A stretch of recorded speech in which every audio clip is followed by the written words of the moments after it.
مرحبا رمضان مرحبا رمضان بسم اللہ الرحمن الرحیم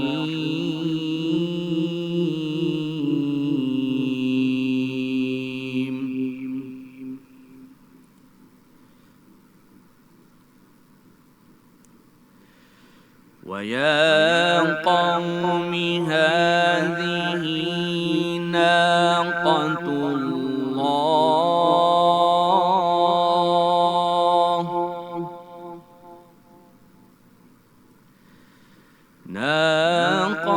اللَّهِ لَكُمْ آيَةً فَذَرُوهَا تَأْكُلْ فِي أَرْضِ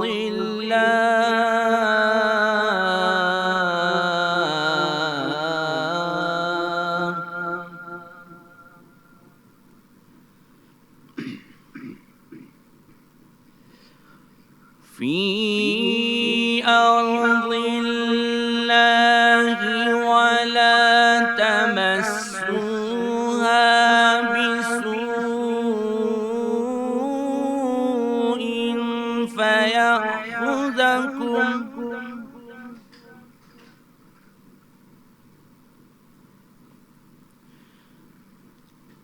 بِسُوءٍ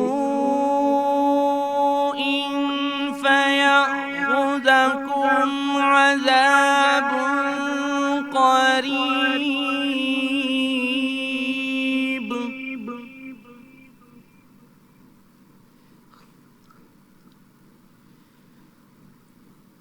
فَعَقَرُوهَا فَقَالَ تَمَتَّعُوا فِي دَارِكُمْ ثَلَاثَةَ أَيَّامٍ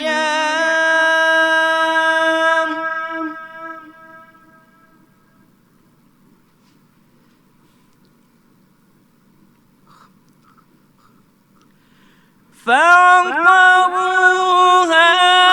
فَقَالَ تَمَتَّعُوا فِي دَارِكُمْ ثَلَاثَةَ أَيَّامٍ ذَلِكَ وَعْدٌ غَيْرُ مَكْذُوبٍ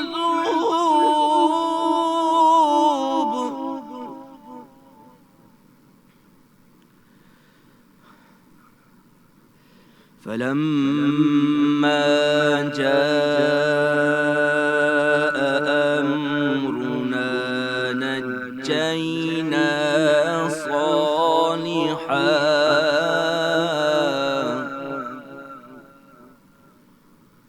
وَالَّذِينَ آمَنُوا مَعَهُ بِرَحْمَةٍ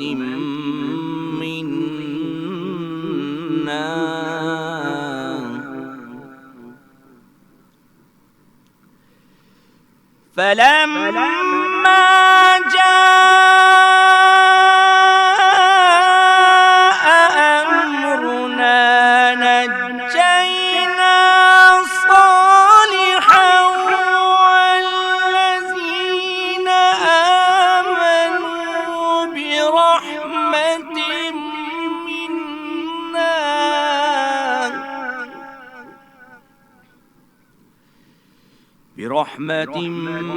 مِّنَّا وَمِنْ خِزْيِ يَوْمَئِذٍ إِنَّ رَبَّكَ هُوَ الْقَوِيُّ الْعَزِيزُ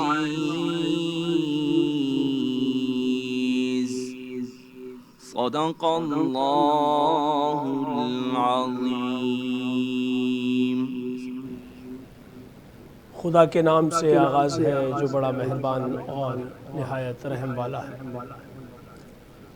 اے میری قوم، یہ خدا کی بھیجی ہوئی اونٹنی ہے، تمہارے واسطے میری نبوت کا ایک معجزہ ہے۔ تو اس کو حال پہ چھوڑ دو کہ خدا کی زمین میں جہاں چاہے کھائے اور اس کو کوئی تکلیف نہ پہنچاؤ، ورنہ پھر تمہیں فوراً ہی خدا کا عذاب لے ڈوبے گا۔ اور اس پر ان لوگوں نے اس کی کونچیں کاٹ کر مار ڈالا۔ تب صالح نے کہا کہ اچھا 3 دن تک اپنے اپنے گھر میں چین اڑا لو، یہی خدا کا وعدہ ہے جو کبھی جھوٹا نہیں ہوتا۔ اور پھر جب ہمارا عذاب کا حکم آ پہنچا تو ہم نے صالح اور ان کے لوگوں کو جو اس کے ساتھ تھے ایمان لائے تھے اپنی مہربانی سے نجات دی، اس دن کی رسوائی سے بچا لیا۔ اس میں شک نہیں کہ تیرا پروردگار زبردست غالب ہے۔ وآخر دعوانا ان الحمدللہ رب العالمین۔ آغاز ہے مالک کل جہاں کے نام سے، اور سلامتی ہو ذوات مقدسہ پہ، وہ رب جو سچ کا حکم دیتا ہے اور سچ کو پسند کرتا ہے۔ ہم درود بھیجتے ہیں، سلام بھیجتے ہیں، معراج ادب ختمی مرتبت حضور پر نور حضرت محمد مصطفیٰ صلی اللہ علیہ وآلہ وسلم پر، آپ کے محفوظ و معصوم ان الخطا خانوادے پر۔ میں زانو ادب طے کرتا ہوں ان نفوس قدسیہ کے سامنے جو مشعل راہ ہے مومنین کے لیے، یعنی صحابہ کرام رضوان اللہ علیہم اجمعین۔ میں نوکر صحابہ کا جو خادم ہیں پنجتن پاک کے، میں سلام بھیجتا ہوں ان تمام ذی وقار شخصیات کو کہ جو صاحبان روضہ یا صاحبان مزار کی حیثیت سے جا بجا قریض پر فیض عام جاری کیے ہوئے ہیں۔ درود بھیجیے، ثواب ملے گا، سلام بھیجیے، جواب ملے گا۔ صمیم قلب سے سچ نیوز کی اسکرین پر مرحبا رمضان کے عنوان میں ذیلی عنوان لیے مرحبا سحر آپ کا میزبان آپ کی خدمت میں کہتا ہے السلام علیکم ورحمۃ اللہ وبرکاتہ۔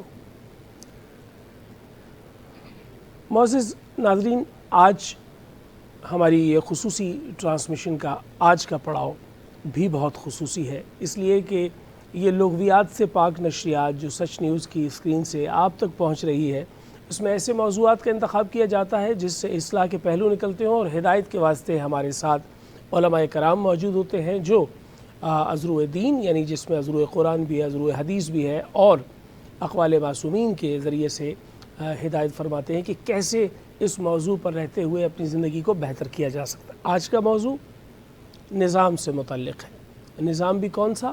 جو آپ کے اطراف پہ ہے۔ کہا جاتا ہے کہ نظام حکومت کی جو بنا ہے وہ کم و بیش 4500 سال پہلے ڈالی گئی، لیکن اس میں کئی شکلیں جو ہے وہ پھر وضع کی گئی۔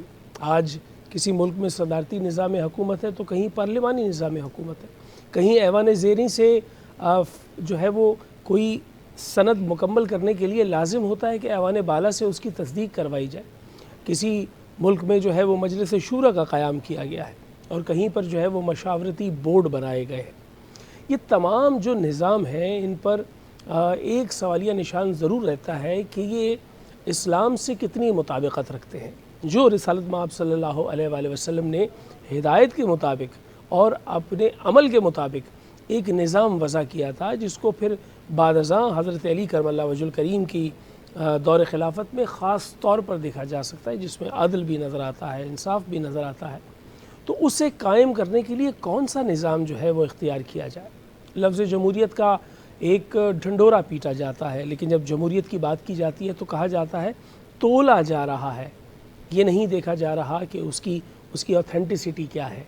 یعنی ایک پی ایچ ڈی کا ووٹ اور ایک ایسے شخص کا ووٹ جسے لکھنا پڑھنا نہیں آتا ایک سا ہے، گنتی کی جا رہی ہے، ایک ووٹ اور دوسرا ووٹ۔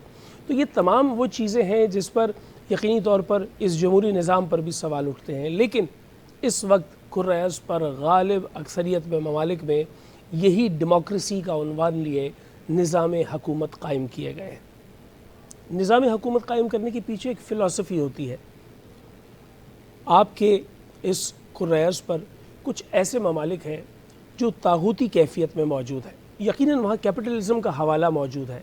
کچھ چھوٹے کمزور ممالک نے سوشلزم کے نعرے کے ساتھ اپنی حکومتوں کو قائم کیا، لیکن کیا یہ سوشلزم، کیپٹلزم اور پھر اس کے اندر سے اس کی کوکھ میں سے پیدا ہو کے کمیونزم کا ایک نظام جس کے ساتھ بھی ایک نظام حکومت دیا گیا ہے، کیا درست ہے؟ کیا وہ دولت جو آپ نے اپنی محنت سے کمائی وہ سرکار کی ہے، یعنی یہاں پر جو ہے وہ قومیانے کا ایک عنوان بن جائے گا سوشلزم کے ماتحت، یعنی آپ ایک محنت سے ادارہ قائم کرتے ہیں اور اس میں آپ پوری زندگی وقف کر دیتے ہیں، لیکن آپ اس کی کلی ملکیت کے جو ہے وہ حقدار نہیں ہوتے، تو اس پہ بھی پھر ایک سوالیہ نشان بنتا ہے کہ کیا ایسے ناجائز نہیں ہے اس شخص کے ساتھ جس نے بہت محنت کی؟ تو پھر سوال یہ بنتا ہے کہ کہاں پر ایک انسان فرد کی حیثیت سے معاشرے میں رہتے ہوئے نظام حکومت سے وہ فیض لے سکتا ہے کہ وہ اپنی محنت کا صحیح ثمر بھی پائے اور اس کے حقوق کی پائمالی بھی نہ ہو، اور پھر ایک جنگ آ جاتی ہے آپ کے سامنے حقوق کی اور آپ کی ذمہ داریوں کی، اس کے اندر توازن کیسے قائم کیا جائے؟ حکومتوں کی جانب سے حقوق کی پائمالی نہ ہو اور اس ذمہ داریوں کے انجام دہی کے لیے کون سی سختی کس حد تک کی جا سکتی ہے؟ یہ وہ تمام سوالات ہیں جو کسی بھی ضرو کے ذہن میں آ سکتے ہیں کہ ہم کس نظام حکومت کے ماتحت رہ رہے ہیں۔ نظام حکومت دراصل آپ کے معاشرے کی ایک تعمیر کا بنیادی ڈھانچہ بنتا ہے، کیونکہ اسی سے قوانین بنیں گے، اسی سے قاعدہ بنے گا اور اس پہ آپ کی زندگی گزرے گی، لیکن وہ قاعدہ وہ قانون جو شریعت نے ہمیں دیا ہے اور اللہ عز و جل کی جانب سے رسول اکرم صلی اللہ علیہ وآلہ وسلم نے اپنی ہدایت اور اپنے عمل سے جو نظام وضع کیا ہے، اس نظام کو تو ریاست مدینہ کے عنوان سے بہت ہی عجب انداز میں آج کل ڈسکس کیا جا رہا ہے۔ کبھی اس کا مذاق اڑایا جاتا ہے، کبھی اس پہ طنز کیا جاتا ہے، کبھی اس کے حوالے سے جو ہے وہ ایک عجیب تجسس کا اظہار کیا جاتا ہے کہ آیا یہ ریاست مدینہ کا تصور ہے کیا؟ مدینہ لغوی معنی کے اعتبار سے شہر ہے، پورا نام مدینۃ النبی ہے یا مدینہ جو رسالت مآب صلی اللہ علیہ وآلہ وسلم سے منسوب ہے۔ آج جس شہر میں میں موجود ہوں، کراچی اور اسلام آباد میں، لاہور میں، کوئٹہ، پشاور میں ہمیں دیکھنے والے وہ بھی جن شہروں میں رہتے ہیں وہ بھی مدینہ ہے، لیکن یہ مدینہ مخصوص ہے وہ مدینہ جو اللہ کے حبیب کا مدینہ ہے۔ اب اس مدینہ میں وہ کون سا قاعدہ تھا جو وضع کیا گیا تھا جس کا خواب ہم دیکھ رہے ہیں یا ہماری موجودہ حکومت دیکھ رہی ہے، لیکن اس پر کہیں طنز ہو رہا ہے اور کہیں سوال ہو رہا ہے۔ ہم جانیں گے اپنے علماء کرام سے کہ بنیادی طور پر یہ تصور جو ہے، تصور ریاست مدینہ وہ کیا ہے، اور اسلامی اقدار کے مطابق ایک معاشرے کی تعمیر میں نظام حکومت کا کتنا عمل دخل ہے۔ آج اس انتہائی اہم موضوع پر جو یقیناً آپ سے واسطہ بھی رکھتا ہے، بالواسطہ بلا واسطہ پوری قوم سے جو ہے اس کا ربط ہے، اس موضوع پر بات کرنے کے لیے انتہائی ذی وقار اور واجب الاحترام دو شخصیات کو آج ہم نے یہاں دعوت دی ہے۔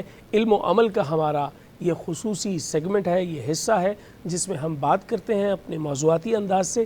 تو جو پہلی شخصیت ہمارے سامنے موجود ہے، ان کے تعارف سے پہلے یا ان کے نام لینے سے پہلے میں اتنا ضرور کہوں گا کہ ان کی اپنی کاوش اور کوشش ضرور ہے کہ وہ تحصیل علم کا ذریعہ بنتے ہیں، لیکن اس کے پیچھے ان کے اجداد کا احسان بھی ہے۔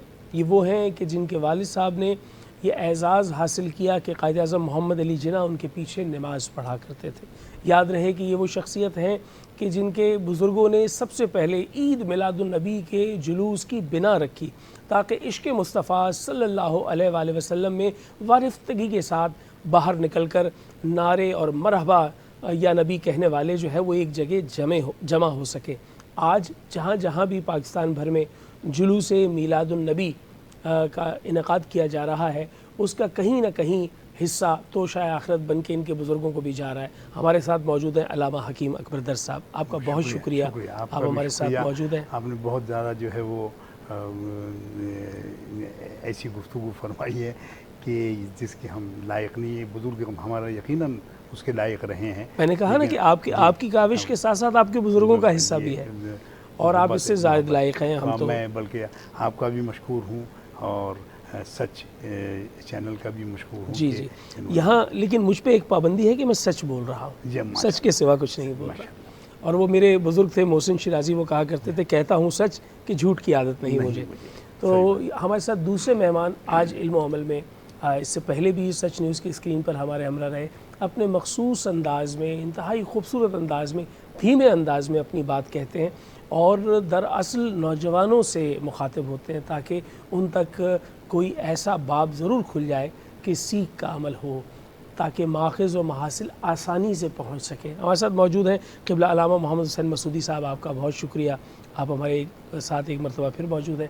میں اللہ بے آپ حد کو شکر قبول جی کرے. اب جناب. جب آپ لوگوں نے سچوں کی بات کی اور سچ پہ بیٹھ کر کے، تو ہم تو اتنا ہی کہیں گے کہ کونوا مع الصادقین، واہ واہ واہ، کہ ہم تو چاہتے ہیں کہ سچوں کے ساتھ ہو جائے. کیا بات ہے. اور بلا شبہ سچے وہ ہیں جو عصمت کا عنوان رکھتے ہیں، اور رب تعالیٰ نے ان کو یہ خاص وصف عطا کیا ہے کہ وہ رجس سے پاک ہے. بلا شبہ ہم سچوں کے ساتھ ہو جائیں، یہ ہماری دعا ہے، ناظرین کے لیے بھی دعا ہے. اور میں بے حد شکر گزار ہوں آج قاری صاحب آپ کا، قاری ممتاز شمیم صاحب، وطن عزیز کا انتہائی ممتاز نام، دنیا بھر میں پاکستان کی نمائندگی کرتے ہیں قرأت کے حوالے سے. میں بہت شکر گزار ہوں آج آپ خصوصی طور پہ تشریف لائے، اور جن آیات کا آپ نے سید زین العابدین کے ہمراہ جو انتخاب کیا وہ بھی بہت عمدہ ہے، کہ کس طریقے سے خدا کے حکم کے ماتحت کوئی شے جو ہے وہ تعمیر کی جاتی ہے، تدوین کی جاتی ہے، اور جب اس میں کوئی رخنہ ڈالا جائے، کوئی اس کے اندر کوتاہی کی جائے، تو پھر اس کے بعد خدا کا عذاب آتا ہے. جس طرح عام طور پہ ہم کہتے ہیں کہ ہمارے جو اعمال ہیں اسی کے اسباب سے ہمارے یہ حکمران ہم پہ مسلط ہیں. میں یہ جاننا چاہوں گا کہ یہ کیا روایت ہے، کیا حدیث ہے، یا کوئی قول معصوم ہے، یہ بھی جانیں گے ہم. اور ساتھ ہی ساتھ ان آیات مبارکہ سے جس کا تلاوت کا شرف قاری ممتاز شمیم نے حاصل کیا اور ہم سننے کی سعادت حاصل کر رہے تھے، ہمارے لیے ایک نیا باب ضرور کھل گیا کہ اللہ تعالیٰ اپنی ہدایت کے مطابق تعمیر کرتا ہے معاشرے کو جس میں لوگوں کی فلاح ہو. تو انبیاء علیہ الصلاۃ والسلام اور بالخصوص رسالت مآب صلی اللہ علیہ وآلہ وسلم کا بھی ہدایت کردہ وہی نظام ہے جس کے وضع ہونے پر ایک سوالیہ نشان ہے. حکیم صاحب، اگر انٹرنیٹ پہ جسے ایران میں کہا جاتا ہے در جہان فانی، واہ، ٹھیک ہے نا، بڑا خوبصورت لگتا ہے مجھے یہ کہنا کہ در جہان فانی، تو انٹرنیٹ پر جب ہم دیکھتے ہیں کہ ایک آپ کو پتہ ہے وہاں کا ایک خاص مزاج ہے انٹرنیٹ پہ، وہاں پر بات کرنے کے لیے جو ہے وہ چاہتے ہوئے نہ چاہتے ہوئے آپ کو ایسا لگتا ہے ہر طرف سے شتر بے مہار ایک گفتگو جاری. تو وہاں نوجوان بسا اوقات چاہتے ہوئے نہ چاہتے ہوئے، آمدن سوًا قصدن نہیں معلوم، میں کسی پہ الزام نہیں دھرتا، وہ کہیں نہ کہیں طنز کر بیٹھتے ہیں اس تصور پر جو ریاست مدینہ کا تصور ہے. سوال یہ ہے کہ ریاست مدینہ کا تصور در اصل ہے کیا، کوئی امپلیمنٹ کروانے میں کامیاب ہو پا رہا ہے یا نہیں، یہ ایک الگ معاملہ ہے. جی کیا کہیں گے؟ دیکھیں، سب سے بسم اللہ الرحمن الرحیم، سب سے پہلے تو جو آیات آج تلاوت کی گئی ہیں یہ بہت اہم آیات ہیں قرآن کریم کی. حضور نبی اکرم صلی اللہ تعالیٰ علیہ وسلم نے ارشاد فرمایا اور حضرت علی کو مخاطب کر کے کہا کہ اس کائنات میں وہ دو شقی القلب لوگ ہیں، ایک وہ جس نے حضرت صالح علیہ السلام کی اونٹنی کی جو جی بالکل، بہت عمدہ روایت ہے. اور دوسرے حضرت علی سے کہا کہ وہ شخص بہت شدید جو ہے اس پوری کائنات کا مغضوب شخص ہے کہ جو آپ پر حملہ کرے گا اور آپ کو شہید کرے گا، اور آپ کی یہ ریش مبارک جو ہے آپ کے خون سے جو ہے سرخ ہو جائے گی. کیا خوبصورت بات ہے. میں اس بات پر آپ کو جو ہے وہ داد و ستائش احترام کے ساتھ پیش کرنا چاہوں گا کہ قرآن مجید کی وہ آیات جو آج اس نظام کے عنوان سے جو ہے وہ چنی گئی، اس کا آپ نے تعلق ایک روایت کے ساتھ کیسا بیان کیا ماشاءاللہ.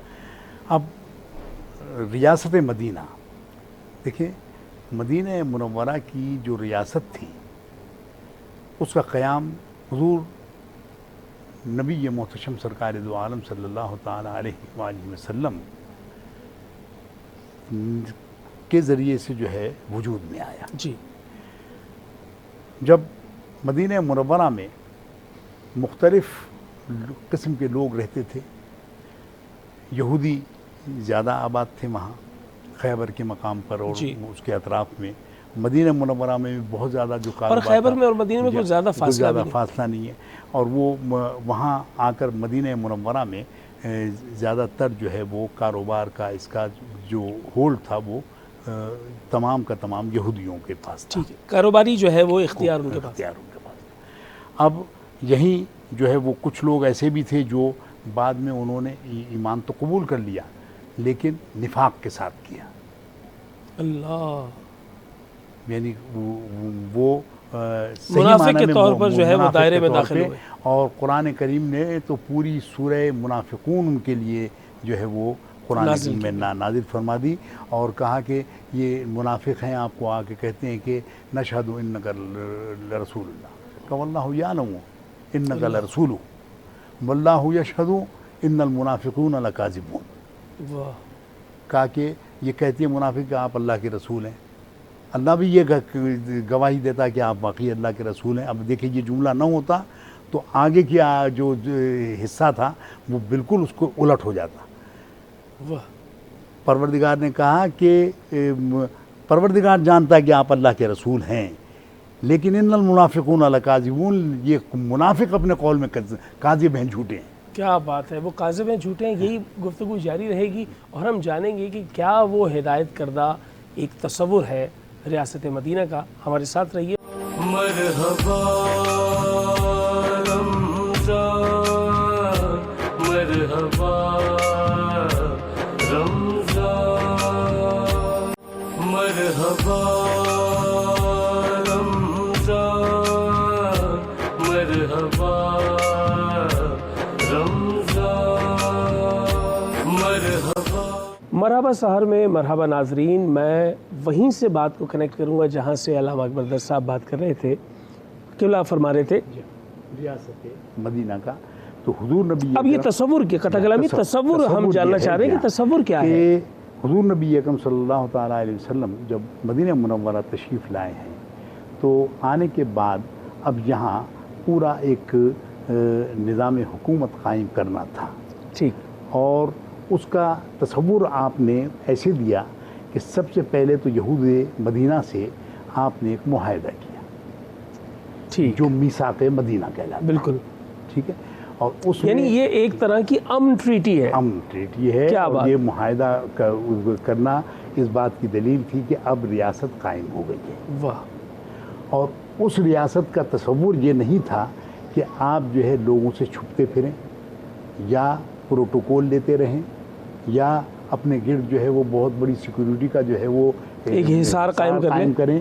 وہ ریاست مدینہ تو یہ تھی کہ حضور نبی اکرم صلی اللہ تعالیٰ علیہ وسلم جو ہے مدینہ منورہ میں مسجد نبوی میں فیصلے فرماتے تھے، واہ، اور یہودیوں کو فیصلے ان کے مطابق کرتے تھے، مسلمانوں کے فیصلے کہنے؟ مسلمانوں کے مطابق کرتے تھے، اور منافقین جو ہے وہ تو آ کر ان کا کام ہی یہ تھا کہ وہ مختلف ہیلے بہانوں سے جو ہے وہ حضور نبی اکرم صلی اللہ تعالیٰ علیہ وسلم کو جو ہے وہ ٹارگیٹ کرتے رہتے تھے، اور ایک مقام پر انہوں نے رائنہ، ان کے ہاں جو یہودیوں کے ہاں یہ مشہور تھا کہ وہ رائنہ جو ہے وہ ذرا سے زبان کو چبا کے کہتے کہ تم پہ موت نعوذ باللہ واقع ہو۔ اللہ تعالیٰ نے اس لفظ سے منع کر دیا، کہا کہ لا تقولوا رائنہ وقولوا انظرنا واسمعوا، کہ تم اب آئندہ سے رائنہ نہیں کہو گے، ٹھیک، جو تمہارا مقصد ہے کہ تم دل میں کچھ رکھتے ہو اور زبان پر تمہارے کچھ ہوتا ہے، رائنہ کہ میں ہماری رعایت کیجئے، یعنی آپ بات ہماری سمجھ میں نہیں آئی ہے، آپ دوبارہ ارشاد فرما دیجئے۔ اور کہا کہ یہ اب رائنہ کا لفظ استعمال نہیں کرنا، یہ کہو کہ قولوا انظرنا واسمعوا۔ خدا نے واضح کیا کہ یہ ذو معنویت جو ہے ہماری ہم پر نظر کرم فرمائیے، اور تاکہ ہم جو ہے وہ اس کو مکمل طریقے سے سن سکیں۔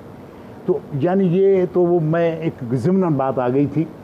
اب ریاست مدینہ جو تھی وہ مدینہ منورہ میں مسجد نبوی میں قائم ہوئی تھی، وہاں کوئی سیکورٹی گارڈ نہیں تھا، اور وہاں کوئی جو ہے وہ پروٹوکول نہیں اختیار کیا گیا تھا، اور کوئی باقاعدہ دارالامارہ بھی نہیں تھا، بلکہ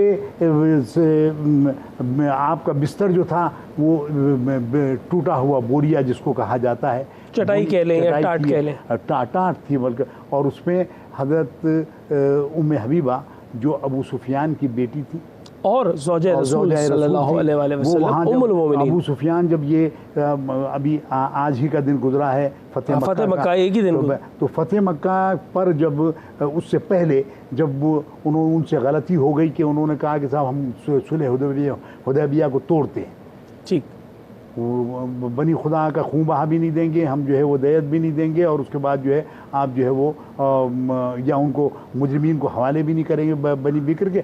تو حضور نبی اکرم صلی اللہ تعالیٰ علیہ وسلم سے کہا کہ صاحب وہ جو آپ نے 3 میسیج دیے تھے تو اس میں نے کہا کہ صاحب ہم صلح حدیبیہ کو توڑتے ہیں۔ اب اس غلطی کا احساس ان کو ہو گیا. ابو سفیان دوڑے ہوئے آئے یہاں مدینہ منورہ میں کہ حضور صلی اللہ علیہ وسلم سے جو ہے جا کے رابطہ کریں اور کہیں کہ صاحب ہم صلح حدیبیہ کو نہیں توڑ سکتے.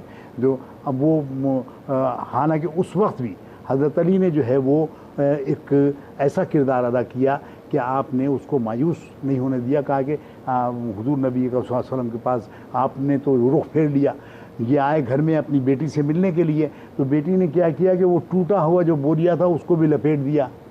واہ واہ, یہ کمال خوبصورت بات ہے. واہ واہ کہا کہ بھائی کیا تم جو ہے وہ یہاں آ کر جو ہے ایسی تبدیل ہو گئی ہو کہ یہ یا تو یہ بوریا میرے بیٹھنے کے لائق نہیں ہے یا میں اس پر بیٹھنے کے لائق نہیں ہوں. تو اس نے جواباً کہا کہ تم اس پر بیٹھنے کے لائق نہیں ہو, یہ نبی کا بوریا ہے. کیا بات, کیا بات, کیا بات. اب ایسی صورت میں آپ دیکھیں کہ وہاں حضور نبی اکرم صلی اللہ علیہ وسلم نے جو مدینے کی ریاست کو قائم کیا, اب مال آتا تھا, غنیمت کا آتا تھا, زکوٰۃ کے آتے تھے, آپ ان کو جو ہے تقسیم فرما دیتے تھے. شام بیت المال کا ایک پورا جو ہے نظام, ایک تصور آپ نے دے دیا تھا. بعد میں جو ہے اس کو بیت المال باقاعدگی کے ساتھ جو ہے وہ بنایا گیا, لیکن حضور نے جو تصور اس کا دے دیا تھا. لیکن شام رات سے پہلے جو ہے وہ سب تقسیم فرما دیتے تھے جو مستحقین ہوتے تھے ان میں, یعنی خزانے کے طور پر کوئی شے باقی نہیں رہتی. اور کچھ لوگ جو ہے وہ اونٹ لے آتے تھے, وہاں جو ہے وہ آپ کے پاس مال غنیمت میں یا زکوٰۃ کے مد میں آ جاتے تھے, بکریاں آتی تھیں, وہ ساری کی ساری آپ جو ہے وہ مستحقین میں تقسیم فرما دیا. ٹھیک. تو وہاں تو تصور یہ تھا کہ آپ نے آنے کے بعد وہاں ایک نظام قائم کیا. مارکیٹ میں آپ خود جو ہے وہ تشریف لے کر جاتے تھے اور جا کر دیکھتے تھے غلہ ایک مرتبہ آپ نے بوری میں ہاتھ ڈالا تو معلوم ہوا وہ نیچے سے گیلا تھا, اوپر خشک تھا. آپ نے فرمایا یہ دھوکہ دہی ہے. اور اس وقت تاریخی الفاظ ارشاد فرمائے من غش فلیس منا, کہا کہ جو دھوکہ باز ہے وہ ہم میں سے نہیں ہے, مسلمان نہیں ہے. یعنی قبلہ میں قطع کلامی کروں گا, یعنی گویا رسالت مآب صلی اللہ علیہ وآلہ وسلم کا بنفس نفیس خود جانا بازار میں دراصل اس بات کی دلیل ہے کہ حاکم کا تصور بھی ایسا دیا کہ وہ گراس روٹ لیول پہ جا کے چیزوں کو چیک کرے گا. واہ واہ. اور لوگوں کو جو ہے اتنا تحفظ فراہم کیا گیا تھا کہ وہاں کسی پر کوئی ظلم نہیں ہوتا تھا, چاہے وہ آپ کے دین سے وابستہ ہو یا نہ ہو. واہ. اور اس کے ساتھ ساتھ خواتین کے جو حقوق تھے ان کو جو ہے آپ نے, اور ایسے معاشرے میں خواتین کے حقوق جہاں پر خواتین کو زندہ درگور کیا جا رہا ہے. اب لوگ کہتے ہیں کہ صاحب خواتین کے ساتھ اسلام نے بڑا ظلم کیا ہے, اس کو جو ہے باپ کی وراثت میں ایک حصہ دیا ہے اور مرد کو 2 حصے دیے ہیں, بیٹے کو 2 اور بیٹی کو 1 حصہ دیا. تنقید کے لیے نقطے دیے جاتے کے لیے. لیکن آپ دیکھیں کہ یہ ایک حصہ بھی جو ہے اس سے پہلے نہیں تھا, اور بیٹی کو جو ہے وہ تو پرایا دھن کہلاتی ہے. وہ جب رخصتوں کو چلے جاتی ہے اس کا حصہ اس کے شوہر کے مال میں 8واں حصہ ہے. ٹھیک, بالکل ہے. تو اس کو تو دونوں طرف سے جو ہے وہ فائدہ پہنچایا گیا ہے. جی. اپنے طور پر بھی کہا کہ باپ کی وراثت میں سے بھی دے اور شوہر کی وراثت میں سے. جی. اب آپ نے وراثت کا عنوان دیا تو گویا یہ بھی قاعدہ اور قانون ریاست ہی بناتی ہے کہ کیسے ہوگی وراثت. میں چاہوں گا مسعودی صاحب آپ کی جانب آؤں, اور اسی سوال کے ذیل میں اٹھنے والے 3-4 چھوٹے چھوٹے سوالات ہیں کہ وہ تصور جو ریاست مدینہ کا تصور ہے وہ آپ کو پہلے تو یہ بتائیں کہ وطن عزیز میں اس کی عملی شکل امپلیمنٹیشن کے ساتھ ہوتی ہوئی نظر آتی ہے. ایک دوسری بات یہ کہ کسی ایک نظام حکومت کو جس کو آپ مشابہ جانتے ہوں, قریب تر جانتے ہوں ریاست مدینہ سے, اس کی مثال بھی دیں, اور وہ عملی اقدامات جو ہمارے عنان اقتدار کو اور ارباب اختیار کو کرنے چاہیے اس پر بھی روشنی ڈالیں. بسم اللہ الرحمن الرحیم وبہ نستعین وہو خیر المعین الحمد للہ رب العالمین والصلاة والسلام علی رسولہ الکریم وآلہ الطاہرین واصحابہ المنتخبین. دیکھیں ابھی ماشاءاللہ سے ہمارے حکیم صاحب بھی ہیں, مفتی صاحب بھی ہیں, اور پھر مولانا تو ہیں ہی ہمارے, اور درس بھی. تو درس کا پہلو تو بڑے خوبصورتی سے انہوں نے اس چیز کو واضح کیا کہ دیکھیے یہ ایک بہت عام فہم بات ہو رہی ہے آج کل, ہر بچے کی زبان پر ہے, ہر نوجوان کی زبان پر ہے, اور شاید پاکستان کے ایک بہت بڑے حلقے نے وہ اس محبت میں جو رسول کی محبت اس کے دل میں تھی کہ کیا ہے، اب ہم اس طرف جا رہے ہیں کہ ریاست مدینۃ الرسول، ریاست مدینۃ النبی، یعنی اس دور کی طرف۔ یہ آج کتنا 1400 سال کے بعد آج انسانیت اس دور کو یاد کر رہی ہے۔ یہ ایک اتنی اہم بات ہے کہ 1400 سال کا عرصہ کوئی بھی نظام حکومت ہو اور اس کے بعد کتنی ہی اپگریشن آ جائے، کتنی ہی ترقی آ جائے، کتنی ہی اس کو موڈیفائڈ کر لیا جائے کہ ہم نے اور بہتر نظام لے آئے، ہم اور بہتر نظام لے آئے، لیکن جب انسانیت پکارتی ہے تو اسی رحمتاً للعالمین کے نظام کو پکارتی ہے۔ یہ صرف لفاظی نہیں ہے، ریاست مدینہ یہ ووٹ حاصل کرنے کے لیے نہیں تھی، یہ نظام نافذ کرنے کے لیے تھی۔ میں اس وقت کہہ سکتا ہوں کہ چونکہ آپ ہمارے نوجوان دوستوں کے حوالے سے کہ دیکھیے یہ ہمارے ساتھ ایک بہت بڑا دھوکہ بھی کہا جا سکتا ہے کہ اتنا عرصہ ہو گیا ابھی ریاست کے خد و خال ہی طے نہیں کر پا رہے ہیں آپ، ابھی تو آپ اس کی بنیاد ہی تک نہیں پہنچ پائے ہیں، عمارت کب بنے گی؟ یعنی آپ کا وقت پورا ہو رہا ہے لیکن کوئی ایسے آثار کہ جس سے ہم کہیں کہ ہاں بھائی یہ اب ایک گائیڈ لائن مل رہی ہے، ہم آہستہ آہستہ ریاست مدینہ، کیا ہے ریاست؟ اسلامی فلاحی ریاست۔ اچھا، یہ لفظ جو آپ نے کہا فلاحی ریاست کا، یہ پہلے سے ہمارے آئین میں بھی موجود ہے؟ جی جی جی جی، اور قرآن و سنت کے حوالے سے، مگر وہ تو صرف آئین تک ہے نا، ہم اس سے آگے نہیں آتے۔ قرآن ہمارے پاس ہے، وہ آئین، یہ پاکستان کے آئین سے بڑا آئین جو ریاست مدینہ کے لیے قرآن مجید پورا کا پورا ایک جامع ہے کہ ولا ردبن ولا یابسن الا فی کتاب مبین، تمہارے لیے دنیا بھی اس کے اندر ہم نے رکھی ہے، تمہارے لیے آخرت کا بھی علم اس کے اندر رکھا ہے، تمہارے نظام زندگی کو بھی ہم نے اس میں رکھا ہے، تمہارے گھر کے آداب کو بھی ہم نے یہاں بیان کیا ہے، تمہارے بازار کے سلیقے اور طریقوں کو بھی بیان کیا ہے کہ کس ٹائم پر ہے، کب تجارت کرنی ہے، کون سے اوقات ہیں کہ جس پہ تجارت نہیں کرنی ہے، یہ تک ہم نے تم کو بتا دیا۔ ہم نے تمہیں یہ بھی بتا دیا کہ دیکھو کون سا مال حلال ہوتا ہے، کون سا مال سے معاشرے میں فساد ہوتا ہے، یعنی فساد کا مرحلہ اور ہے۔ کمائی صرف ہر چیز کو ہمارے یہاں ایک جائز کر لیتے ہیں کہ چونکہ میری ضرورت ہے اس لیے وہ جائز ہے، نہیں، آپ کی ضرورت کچھ بھی ہو، لیکن جو حرام ہے، مثلا سود کے نظام کو، پورا سود کا نظام وہاں پر لا کر کے ریاست مدینہ میں روکا گیا ہے، اس کو ختم کیا گیا، اس کو پامال کیا گیا، اس کو پیروں تلے رون دیا گیا، اس لیے کہ سود کا کون سا نظام تھا؟ سود کا نظام وہ نظام تھا کہ جو استحصال پر مبنی تھا، جو غریب اور مسکین کے ساتھ زیادتی پر مشتمل تھا، کسی مجبور کی مجبوری سے ناجائز فائدہ اٹھانے کے نام کو سود کہا جاتا ہے۔ اسی کے مقابلے میں پھر کیا کیا؟ نظام کو ختم کیا تو اس کا متبادل بھی دیا، اس کا کیا ہے؟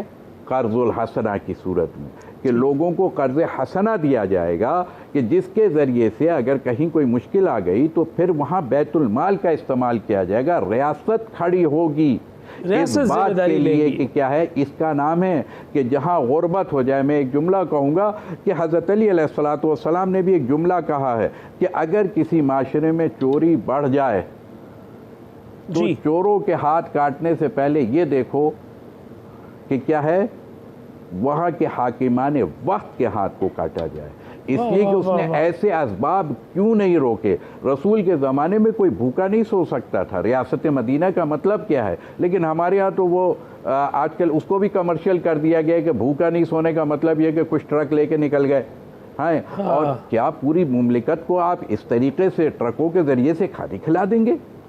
اور وہ غریب تو باہر ہی نہیں آئے گا کہ جس کے گھر کے اندر فاقہ ہے اور وہ سفید پوش ہے، وہ روڈ پہ بازار میں جا کے نہیں کھائے گا۔ اس کے گھر کے لیے آپ نے کون سا اہتمام کیا؟ وہاں پر پھر وظائف کا سلسلہ چلا تھا، وہاں پر اگر کیا ہے ایک سلسلہ، ابھی تو کووڈ کے معاملات اتنے سخت ہوئے ہوئے ہیں، اس حالات میں بھی حکومت ابھی ویکسین لانے سے غافل ہے۔ ایسی کون سی ریاست مدینہ ہے؟ اللہ اکبر، وہ نظام۔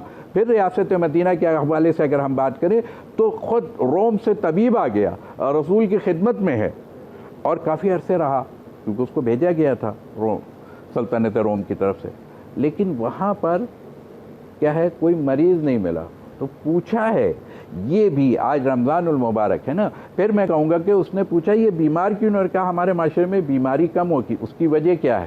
اس لیے کہ ہمارے ہاں تو پھر وہ رزق کا بے جا استعمال، یہ بھی سمجھانا حکومت کی ذمہ داری ہے کہ کہاں اسراف ہو رہا ہے اور کہاں بھوک و افلاس ہو رہی ہے۔ اچھی بات کہی کہ فرد واحد کی جو طبیعت کی ناسازی ہے اس کا بھی بالواسطہ اور بلا واسطہ حکومت کے نظام سے تعلق ہے کہ وہ کیسا قاعدہ وضع کر رہی ہے حکومت کے جس سے ایک فرد کی طبیعت بحال رہے۔ اور بہت خوبصورت بات کہی پروٹوکول کے حوالے سے، پھر تکبر کے حوالے سے آج تو ہم یہ دیکھ رہے ہیں کہ ہمارے وزیر اعظم صاحب کا تکبر نیچے نہیں آ پا رہا ہے، یعنی گویا کہ کیا ہے، عوام کی اور قوم کی دل جوئی کرنا یہ کس کا کام ہے؟ یہ حاکم وقت کی ذمہ داری ہے کہ اس کی، میرے رسول کا طریقہ کار کیا تھا؟ حاکم وقت ہو گئے ہیں لیکن اس کے باوجود کہ گلی میں جاتے ہیں تو رعایا سلام بعد میں کرے گی، یعنی جواب سلام تو ہوگا، موقع نہیں دیتا تھا میرا رسول کہ رعایا، میں رعایا کا لفظ استعمال کروں چونکہ آپ کی ریاست مدینہ کی بات ہو رہی ہے، تو رعایا سلام حاکم کو کرے۔ ہم انتظار کرتے ہیں کہ لوگوں نے ہمیں سلام نہیں کیا تو ہم کیوں جواب دیں؟ انہوں نے ہمیں کیا، اللہ اکبر، یہ منزل اور رسول کی منزل کیا ہے کہ وہ رعایا کو موقع نہیں دیتے، پہلے سلامتی بھیجتے ہیں اس کے اوپر۔ یہ حاکم کی ذمہ داری ہے۔ یہ تصور ہے، یہ تصور ہے۔ اور ایسا بھی موڑ نظر آتا ہے کہ اگر محفل وہ ہو جائے اور آنے والے چاہے وہ نان مسلم ہی کیوں نہ ہوں، لیکن اگر ایسا لباس زیب تن کر کے آ جائے کہ جو حاکم کو گوارا نہیں ہونا چاہیے، کیونکہ وہ زرق برق ہو یا وہ عالی شان ہو یا وہ گویا ایک اس میں تکبر کا پہلو اس لباس میں آ رہا ہے، تو حاکم، میرا رسول کیا ہے، چہرے کو، رخ کو موڑ لیتے۔ جب وہ ادھر سے آگے بیٹھے انہوں نے رخ کو ادھر موڑ لیا، کہا ہم نے تو سنا تھا کہ حاکم مدینہ جو ہے وہ بڑے رحم دل ہیں، وہ تو بہت ہر ایک سے ملنے والے ہیں۔ باہر گئے، مولا علی سے ملاقات ہو گئی تو انہوں نے کہا کہ بھئی آپ، ہم نے سنا تھا کہ یہ حاکم مدینہ جو ہیں وہ بہت ملنسار ہیں، اردو میں استعمال کر رہا ہوں، تو ہم تو گئے تو وہ تو ہم جدھر بیٹھتے ہیں وہ ادھر سے رخ موڑ لیتے۔ تو حضرت علی نے سوال کیا کہ آپ اسی لباس میں اور اسی حلیے میں گئے تھے؟ ہاں، ہم تو، ہمارا لباس یہ، ہم خود حاکمان میں سے ہیں، ہم سرداروں میں سے ہیں، ہم اپنی شان شان طریقے سے گئے تھے۔ کہا یہ رسول، وہ رسول نہیں، یہ وہ حاکم نہیں ہے کہ جو کیا ہے، اقتداروں کو مضبوط، اب میں یہاں ایک جملہ کہہ رہا ہوں، اقتداروں کو اور صاحبان اقتدار کو مضبوط کرنے کے لیے آیا ہو، جو پہلے سے صاحب ثروت، ہمارے ہاں ریاست مدینہ کے پہلے جو ثروت مند تھا وہ اور ترین ہوتا جا رہا ہے۔ اب میں اس سے زیادہ کیا جملہ کہوں، بس آپ نے ترین کہہ کر ہی بات واضح کر دی کہ اب وہ اور زیادہ ہیں صاحب ثروت ہوتا جائے۔ تو میرے رسول کی تو یہ بات بھی ان کو ناگوار ہے کہ ان کی بزم میں کوئی ایسا آ جائے، یا پھر میں وہ بھی جملہ کہہ دوں ایک مرتبہ کہ حضرت علی مرتضیٰ ہیں، حاکم وقت ہیں ریاست مدینہ۔ آگے چلیے، اب ریاست مدینہ میرے رسول سے پہلے کی بھی ریاست تھی، وہاں افراتفری تھی، وہاں کوئی نظام نہیں تھا، وہاں کوئی نظم نہیں تھا، وہاں خوریزی تھی، وہاں جہالت تھی۔ یہ رسول نے آ کر کے میثاق مدینہ کر کے پورا نظام قائم کیا ہے۔ یہ نظام کا قیام، آپ نظام بنا نہیں پا رہے، قائم کیا کریں گے آپ؟ پھر وہ علی مرتضیٰ کا وہ جملہ بھی میں عرض کروں گا کہ بازار میں ہیں، اب حاکم وقت ہیں اور قمبر بھی ساتھ میں غلام ہیں، بازار میں کپڑا خریدنے گئے تو پسند ہو رہی ہے کپڑوں کی، اور اس کے بعد حضرت علی نے قمبر سے پوچھا، انہوں نے کہا آقا آپ کے لیے یہ بڑا اچھا والا کپڑا ذرا انتخاب کیا کہ یہ آپ کے لیے بہت جچے گا، اور ان کا بھئی تم بھی، تو انہوں نے ہلکا سا اپنے شان شان مثلا غلامی کی نسبت سے کپڑے کا انتخاب کیا۔ تو جب خریدنے کا وقت آیا تو مولا نے کہا کہ یہ تمہارا کپڑا ہے، وہ میرے لیے ہے۔ کہا نہیں مولا، وہ تو غلاموں کا لباس ہے، آپ تو حاکم وقت ہیں۔ کہا میں تو حاکم وقت ہوں، میں تو جو بھی پہنوں گا، تم ابھی جوان ہو،